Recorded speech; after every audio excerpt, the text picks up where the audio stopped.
அஸ்ஸலாமு அலைக்கும் வரஹ்மத்துல்லாஹி வபரகாத்துஹு.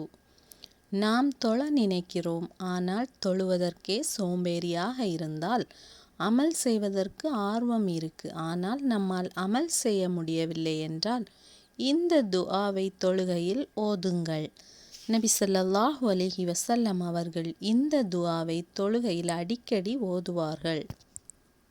இந்த துஆ தான், அல்லாஹும்ம இன்னி அலா திக்ரிக வ ஷுக்ரிக வ ஹுஸ்னி இபாதத்திக.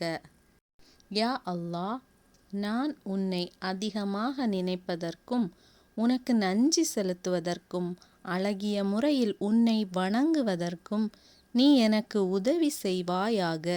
இந்த துஆவை தொழுகையில் அத்தஹியாத் ஸலவாத் ஓதிய பிறகு இந்த துஆவை ஓதி பிறகு சலாம் கொடுக்க வேண்டும். அல்லாஹ்வின் உதவி இல்லாமல் எந்த அமலையும் செய்ய முடியாது. எனவே நாம் இந்த துஆவை அதிகமாக ஓதுவோம்.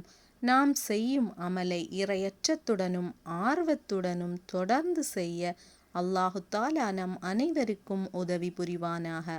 ஆமீன். அஸ்ஸலாமு அலைக்கும் வரஹ்மத்துல்லாஹி வபரகாத்துஹு.